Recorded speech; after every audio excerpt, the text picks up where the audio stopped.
I recently gave up £100,000 a year in equity in a multi-million-pound business. Why? Well, let's find out, shall we? First up, I worked super hard to get where I was. In just over 10 years, I went from being a waiter on a minimum wage to a director of a company with over 150 employees. I worked pretty long hours, weekends and holidays, often sacrificing time with my friends, family and loved ones to continuously level up. Something which for me was necessary in my 20s. I was moving up the ranks pretty quickly, getting salary bumps, bonuses, and then finally equity and a director's role in a business that was already making a couple of million by the time that I joined. So Sammy, why on earth did you leave it all behind? Well, that's what we're going to unpack in this video, taking you through why we're all chasing this high salary and why we're all in competition with each other and why we give up on our dreams and those real life questions that you need to be asking yourself so you can get to where you actually want to be. First up is the allure of a high salary. We're essentially programmed for status, not happiness, but status. This means we're always in competition with everyone around us, whether we know it or not. That's why we feel so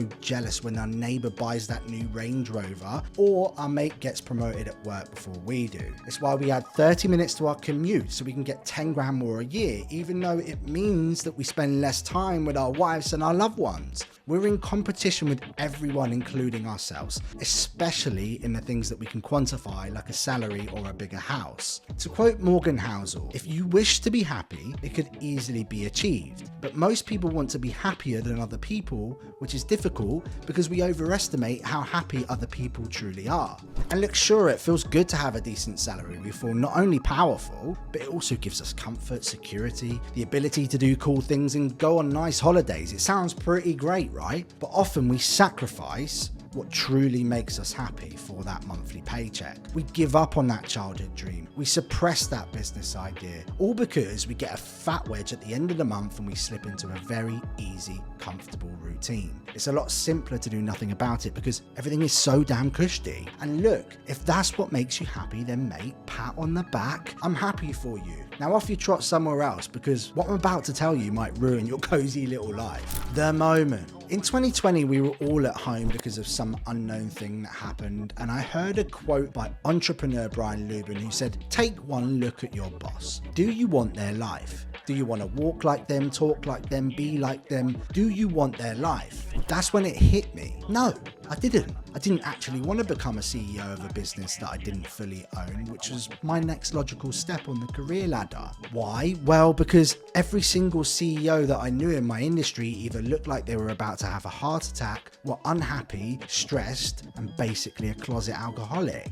But equally, I didn't actually enjoy the industry anymore like I did when I was in my 20s. And I fell into it because my parents and my grandparents, they were all in the industry. It was the easy option, and I was pretty good at it. So this question, do I want to be my boss, is so powerful because the majority of people that I ask that question to say, no, I don't. Only a handful of people haven't, and generally, they're the ones that actually truly love what they do. And that's great. But I bet you if you look around your office this week, you'll see people in more senior positions to you jostling for a crown where the leader looks like a sad, grey, fat, bald CEO with a wife who's considering divorce and kids who he never sees. And yes, look, sure, that's the extreme version. But just take a look at that person you're essentially working so hard to be and ask yourself, if you got there, would you be happy? By doing this exercise, it set off the cogs for me, and so I went on a journey to do the actual thing that made me happy. I went on to create a business that not only brought me joy, but also freedom, creativity, and of course some cash. The cost of a high salary. Now we set that cog off in motion, you need to understand the sacrifice you're putting your mind, your body through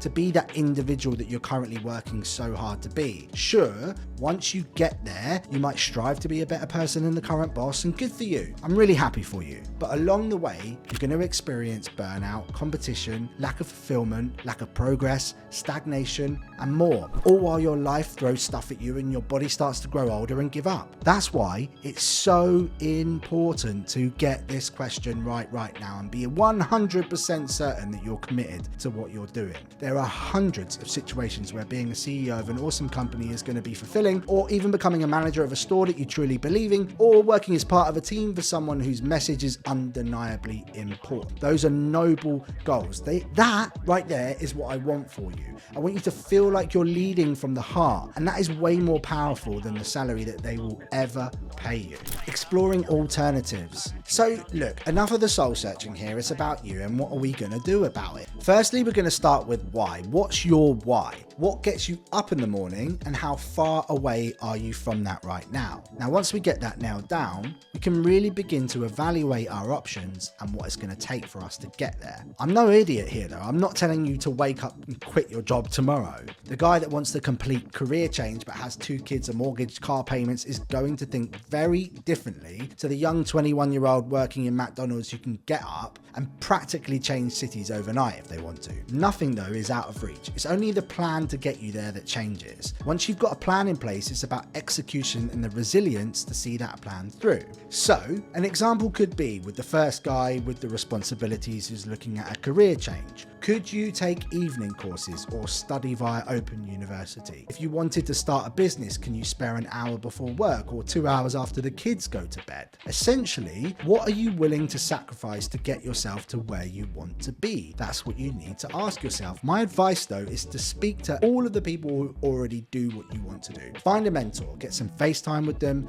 and start learning. What does it take? How much time do I need to put in to get there? Is it actually all it cracked up to be once you're there?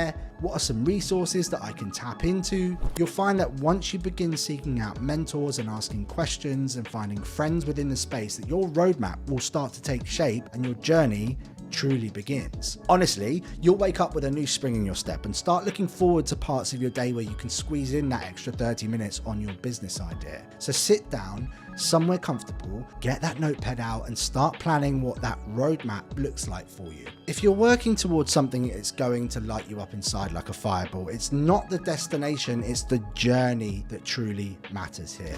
Leaving that job behind. Now, I'm not going to say I hated what I did, because I didn't at all. In fact, there are many areas of my job that I thoroughly enjoyed, but it wasn't what I believed in, and that's where it ended for me. But how do you know when to leave your job? That's a really good question that we need to answer. Well, first up, you need job replacement income, a job offer, or some sort of pathway into your new career. Otherwise, please do not quit. That's what I did with Up the Gains. The business was making just shy of my monthly wage, and I had 6 months worth of savings ready to go that was solely there as a buffer should I needed to fall back on it. Something else which I utilized was I knew the company wouldn't want me to leave. So when it came to my decision time, I offered to actually stay on for 2 days a week as a consultant for 6 months, which essentially actually allowed me to pay my bills, and it began transitioning out full-time into my new business. Now, once the 6 months were up, I gave my 30 days notice, and then I went full-time. And it's something I'm super proud of myself for, and I know that it's totally possible for you too. You just need to think about it. Now, the important thing is not to quit the following day after you realize you don't want to do what you're doing. Please don't do that. Plan it all down to a T, and when you're ready,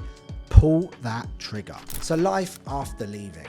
I used to be that guy that was sleeping until 8 AM knowing my latest train into central London was at 8:30. To get there on time, I'd have to rush, get ready, run for the train, skip breakfast, and I would do it all just feeling like it was Groundhog Day. Now, I wake up at 6 AM. I've got a healthy routine. I literally cannot wait to get on my computer and start working on my business. I've got that extra gear that I didn't actually know was there. I liken it to when you were young playing Game Boy or PlayStation for hours on end. It's that joyful flow state that I'm tapping back into.